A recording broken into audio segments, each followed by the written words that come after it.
All right, so we'll do a quick introduction since it's a small group. My name is Rebecca Connors. I'm the election administrator for Missoula County, and we typically do a walkthrough about 1 to 2 weeks prior to an election, a federal election of the fairgrounds and same-day voter registration process.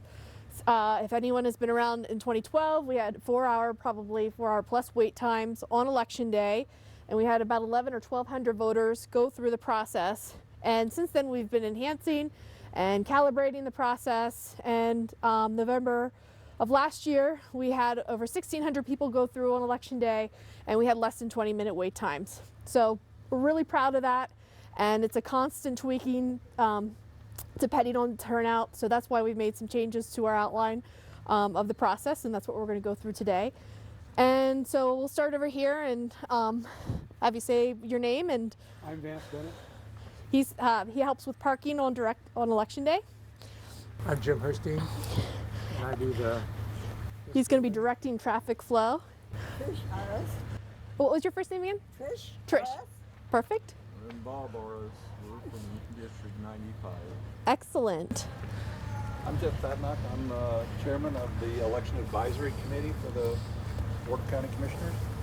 I'm Katie Cleets. I'm Missoula County's communications coordinator, which is quite the mouthful. And I'm just here to learn the process today, so on election day I can help direct folks like Joel over here the best that I can.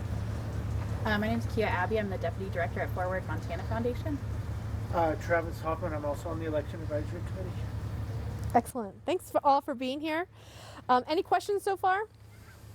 Great. So we're gonna proceed kind of in that central area of the parking lot. Let's go over there and kind of get a bird's eye central view of how everything is laid out. So the first thing I'd actually love some input in is making sure we service voters who need assistance on election day. And so everyone who needs access to same-day voter registration needs to come off of the South Avenue entrance. And this gate will be shut so that we only have walk-through traffic. And I guess if somebody needs assistance on election day, since they need to park in here, should our parking folks be asking voters as they're coming in, are you here to vote? Do you need assistance today? Would that probably be the best method? I'm looking at Travis because, yes. Or wherever you have it designated, it would be good to have it. Well, the best is right. I would even, so you have those two there, I'd even rope off, or like something between the sides so people can have access. So we're going to be in the back of the fair office. That's where our accessible voting is. Last fall we had it in Building 9, and Building 9 is over there kind of behind the van where it says Fine Arts. And we had voters first checking in at the commercial building and then going to 9, and they're kind of getting the runaround. So we want to have them just go to the back of 12, and we have accessible parking there. It's close to the building, and it can be one-stop shopping for them. Get a ballot, update their information, or whatever they need. That's best. So that would be my preference, is to have them have one of your parking directors engaging with people as they're coming in. Here to vote today, do you need assistance? And that's where we would catch them. I always ask them. If I see a handicap sticker, I ask them if they need assistance. Okay. If they do, there's a fellow at the gate that opens it and then lets them Right. come in to where they need to go. Okay. That's what I do. Okay. And then you open, so they still come off the south, and then you open the gate to let them park in here. I ask them if they need assistance. Okay. And if they do, I usually have a radio. I think last time the radios gave out and I was using the telephone, the cell phone to call. The gal on this building, where is it? I think it was this building right here. Wasn't it? Yeah, I have kind of two. I have our bird's eye view picture, and then here gives maybe a more clear picture of the building layout.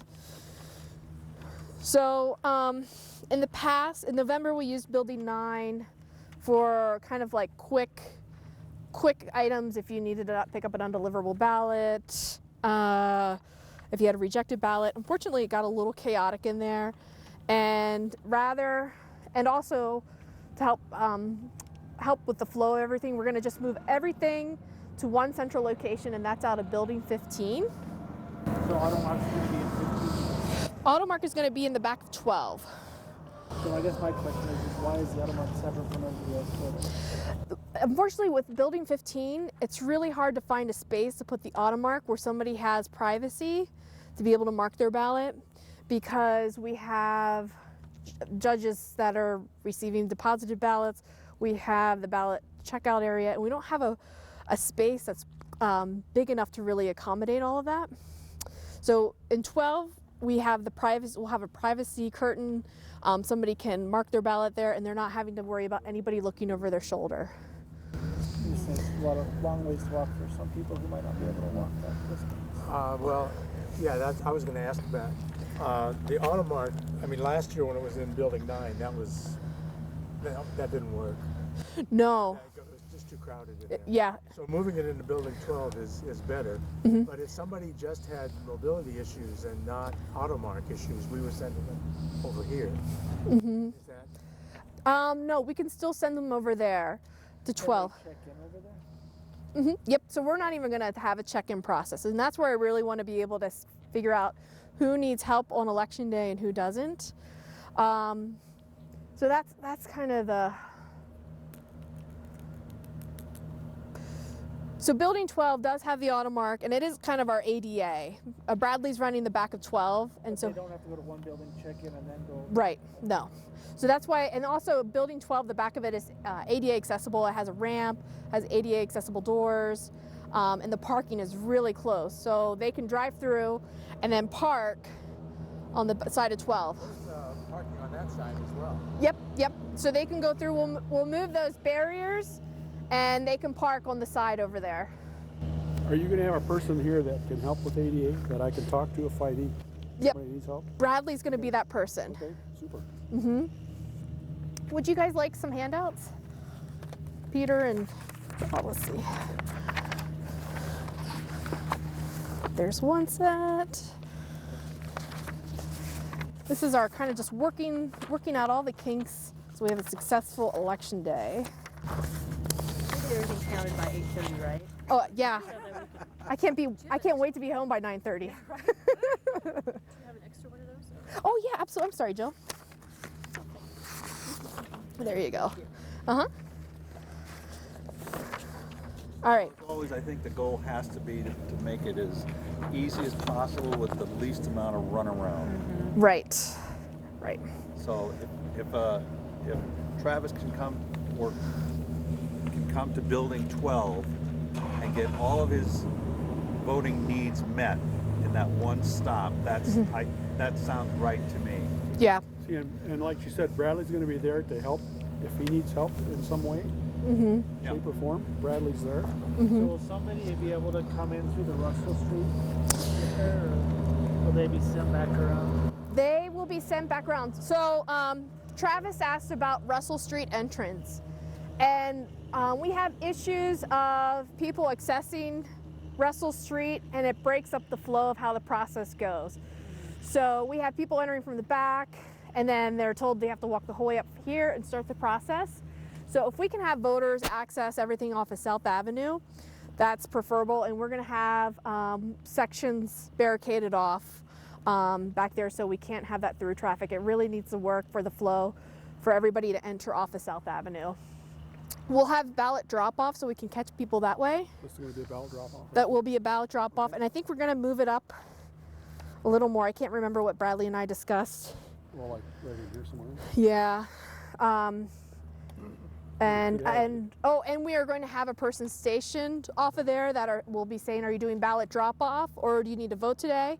And they're going to catch them there, that if they need to vote, they're going to indicate where they need to go so they don't feel like they're getting lost in the shuffle. We're hoping to catch them right away there. So the biggest thing for us is trying to gauge turnout. In November of last year, we had over 1,600 people go through, and the process went really well with check-in and whatnot. However, in 2014, we only had 109 people appear here on election day.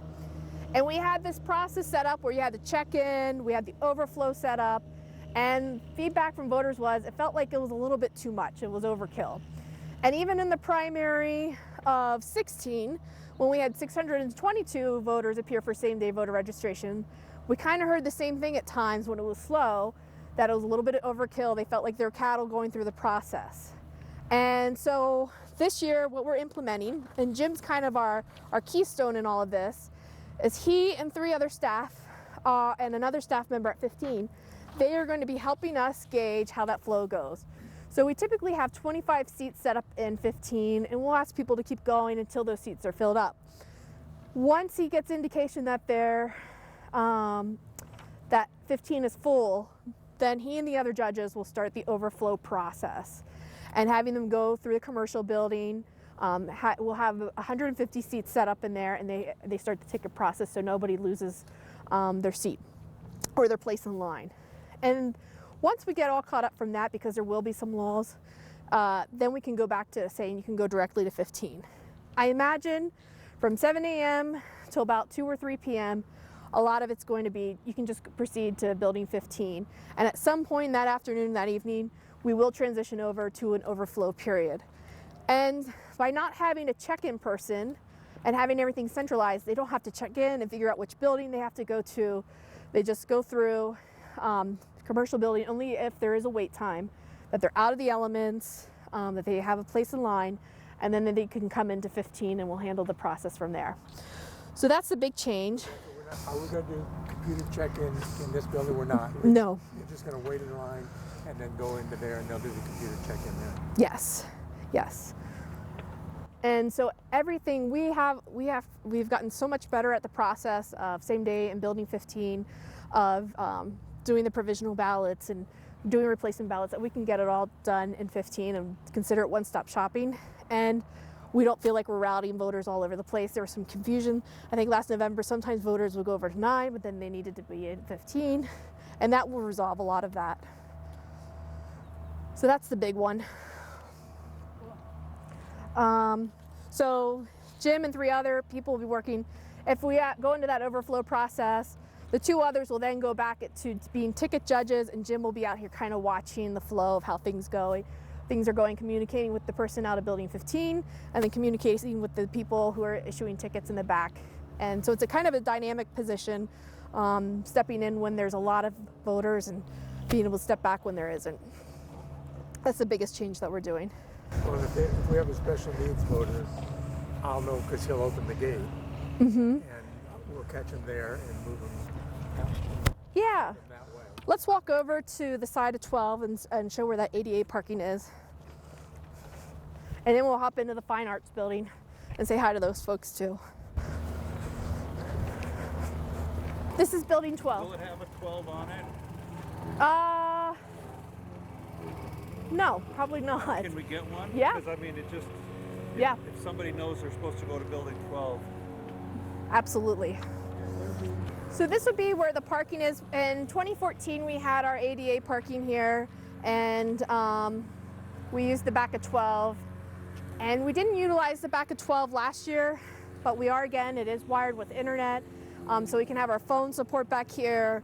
So when people are going to polling places on election day, they can figure out where a voter needs to be, handling public calls, handling polling place calls. This will transition into our phone center on election day. And because we have such seasoned staff back here, they can help with the late and same day voter registration process with anybody who might need help on election day, as well as having room to store the automark and be able to provide that privacy for voting. We'll just poke our heads in here quick, just so you can get a picture and size of the building. Looks good? Cool.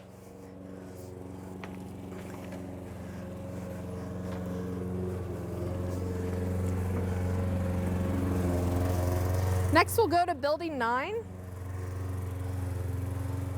Okay, so this is where we do all of our ballot receipting. So ballots are coming back, we're verifying signatures. In the past, we did this in 2 different locations. There's a computer training room in the bottom of the admin building, and part would be received there, part would be received here. And now that we have all of building 9, we can utilize the space and keep everything under one house, which is preferable. We don't really like ballots going in different buildings and directions on election day. We'd prefer them to be all housed under one spot. So that allows us to do that here. We're at 40, almost about 45% of absentee ballots returned so far for Missoula County. And that's a lot. We're trending with last November, so we're seeing a huge return. And back here, we can go back here. This is Peggy who runs it all. She keeps this place in order. We're doing a walkthrough of the process of what happens at elections, similar to what we did a little bit last year. So here is where they're preparing ballots for election day. They go through and make sure what we physically have brought in is being accounted for. And so they're doing that process, and then they're batched in their secrecy envelope so that they can be counted on election day. We do have an early preparation process. So a lot of these, the ballot will be separated from the envelope the day before, which allows us to get a head start on scanning and tabulating ballots so that we can have a large sum of numbers reported at 8 o'clock rather than half or less than that. So we really like early prep. And so I sometimes call this the sweatshop in here because it's always warm and a lot of people, so we appreciate them. Comfortable in November. Yes, yeah. Any questions so far? All right, we'll see you guys later. We're out of here. So what we found on the life of a ballot, it can take about 4 hours from the moment the ballot is received to when it hits the tabulator on election day. So that's why we're trying to do events like the drive-through ballot drop-off this Thursday to try to have voters bring their ballots into us early. The earlier we can get them, the less backlog we have. It helps us really stay ahead because candidates and campaigns are really watching the numbers closely. And the more we have reported at 8 o'clock, it serves us all. So that's part of why we try to do those events prior to election day to get those ballots fast. Because we're seeing that voters really do love the ballot drop-off, and they really do wait until election day to drop them off. So the earlier we can get them, the better we are and better for everybody else. And just to be clear, the ballots are not counted until election day. Yes. Prepared for counting, they're not counted until election day. You got it. That's right. Any questions regarding that process? Any questions about the process in general so far? Can you say again how long it takes a ballot from when it's turned into being tabulated? Sure. So it takes about 4 hours. And first they have to be batched in groups of 25. Then they prepare for signature verification. Missoula County is, I'm going to borrow one of yours, May. Missoula County is the only county left in the state that has a flap that covers your signature. So you can have it securely returned without somebody having to see your signature or your residential or information or mailing information. So that's just another protection. It does put a little bit more time on the processing of envelopes, but we want that security protection in place for our voters in Missoula. And then going through the signature verification, they have to verify every signature on hand and make sure it matches what we have on file. We either have one signature image on file or we have multiple from absentee applications, correspondence from the voter, voter registration cards. We have a lot of different signatures we can verify, and it has to go before a signature is rejected. Peggy, how many people does it go through? Before it's rejected, if you have a signature you don't feel comfortable saying it matches, then you ask for a second set of eyes. Those two people both cannot see. With discussion, we get a third set, and then they'll call in me, and then I'll go, and then it usually gets looked at by one other person over in 15. So 4 people before it's totally kicked out and said, okay, you need to come in and re-sign a card. Yep. And once it's then, once a batch has been completed, it goes to the back there and Reported first. oh, reported first. Yep. We will, in this cabinet here, we have bundles of the batches. We'll get a report that will list every name that's in that batch. And then it is attached to it before it goes to the back room. And then there, they will look at that report and make sure every ballot is still in that batch. So it's double checked again. And then they will do the separation process back there. and sort of by precinct or ballot style. And then once that is completed, then the next step is where they would actually remove the secrecy envelope from it. So a lot of checks and balances.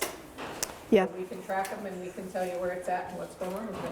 We've been really fine-tuning the process over the years, and we're seeing the results of that from the school election. When we canvassed, we tracked 19,000 ballots and change through the process. The tabulators scanned that exact amount on election day. And so to have over 19,000 and some pieces of paper balance it's really a proud moment for us. And we have some great people in the back room. We have great people here and helping us make sure, and on election day at the tabulators and processing that, make sure all those ballots are accounted for. Any questions so far about this process? Great, well, we can move outside and wrap up. So this is where we do our overflow seating, and we'll have 150 chairs set up at the end of there if we do have an overflow. And like we've had the check-in before, we won't have that. We will still have a check-in for election judges working on election day. We can have over 50 judges alone just working here at the fairgrounds. And so Jim is part of that check-in process of helping us get folks their vests or walkie-talkies and swearing them in and all of that process. We started that in November of last year, and it really helped make sure things went more smoothly on election morning of where people needed to be and swearing them in, and put less pressure on us over in 15 trying to get everything set up and going that day. And so again, the biggest challenge we face on election day here at the fairgrounds, voters think this is a central place to vote, and it's not. If you're a registered voter, we've been trying to get the message out. If you're registered, you truly need to appear at your polling place. The issuance of absentee ballots closes the noon the day before the election. And so after that point, if you haven't requested a ballot and you're a registered voter, the law requires you to go to your polling place. Otherwise, the fairgrounds is truly reserved for people with changes in information, people who need to register to vote, people typically moving from one precinct to another, county to county, or brand new to the system. That's what we have the fairgrounds reserved for. If somebody comes in and it's 7:30 at night and they come here requesting a ballot thinking that's a central place, we will offer them to go through. And we will recommend, if people appear here requesting an absentee ballot, we'll say you really need to go to your polling place. If you vote here today, it's going to be provisional ballot, but you truly need to go to your polling place. We'll give them the option. We don't want to turn people away, but the biggest thing what we have to juggle is we only have a finite number of ballots here that we can issue, and we choose that number on what our expected turnout will be. Otherwise, we're printing triple numbers of ballots for people to vote here, their polling place, and we're not. So I printed less number of ballots than I have in the past. So I've been watching those like a hawk. If we do run out of ballots, we do have Ballotar, and it's an on-demand printer, and we can start printing from there, but I don't want to go down that route. So we'll be watching those numbers closely on election day. And just to clarify, Rebecca, people can drop off their absentee ballot. You got it. Right. We will have the drive-through open that day from 7 a.m. to 8 p.m. Rebecca, a lot of people showed up and didn't know where they were registered. Right. Will there be somebody here who can? Oh, look that's a up great on point. the page and tell them where to go? I think we don't have that in place. A lot of us were out there with our cell phones calling. Yeah, finding out where they were, and in fact, I think they had maps, didn't they, of how to get to where the other polling places are. I think that's a great point, Jim. And we recommended that they go to their regular polling place. It's a lot easier. And most people are willing to do that.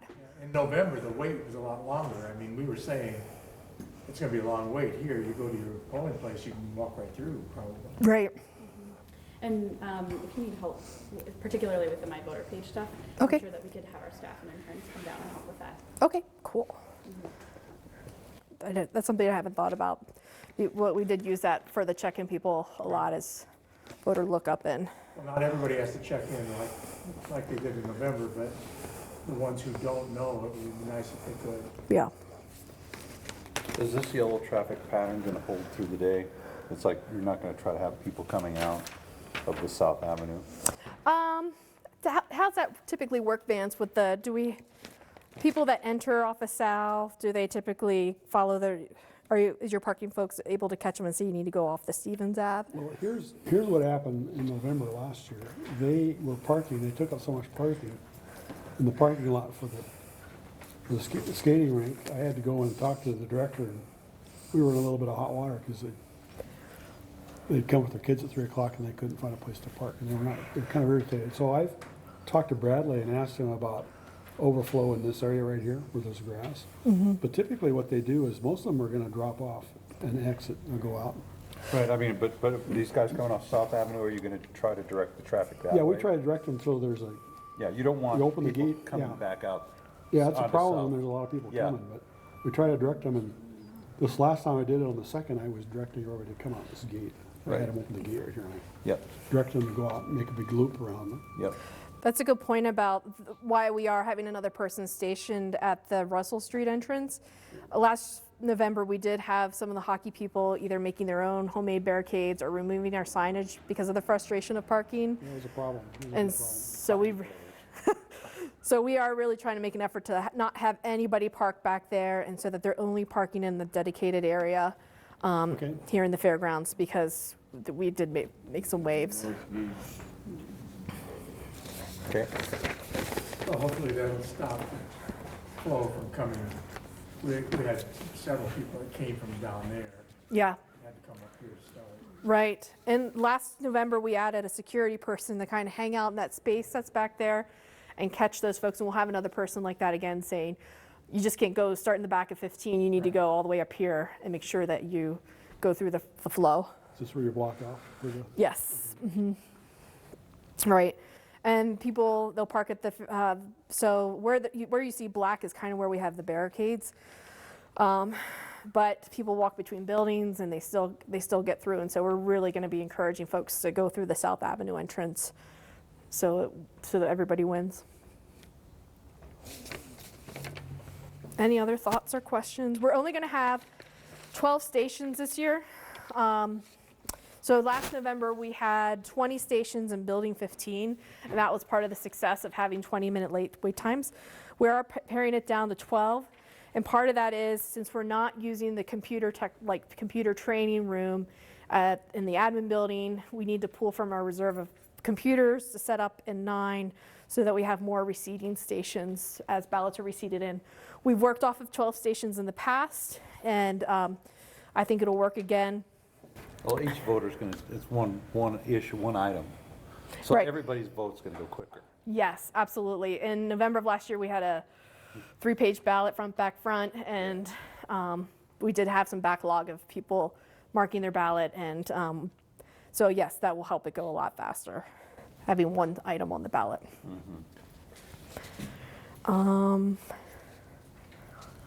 Any questions, thoughts? That's pretty much all I have on my agenda today.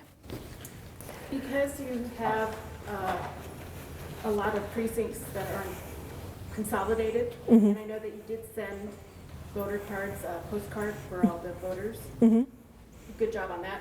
But are you going to try and have extra people? I mean, that'll mean that more people will be coming here not knowing where their precinct is. I think so we will have signage on election day at the previous polling place that's not being used, and at the new location saying voters, you're in the right spot, such as like St. Joe voters.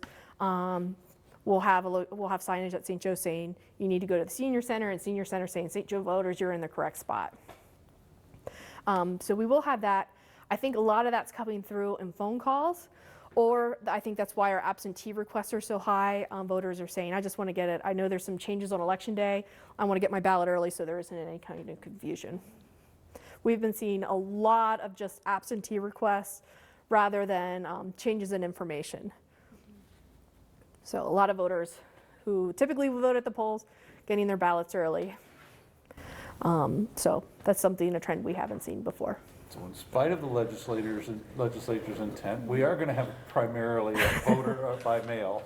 Yeah. Actually, Rebecca, have you run into any confusion where voters thought that the legislature not voting on the mail-in only election made them feel like they couldn't mail in their ballot and they weren't going to get an absentee ballot? Because we've had that question from a lot of young voters doubting us that they are going to get an absentee ballot.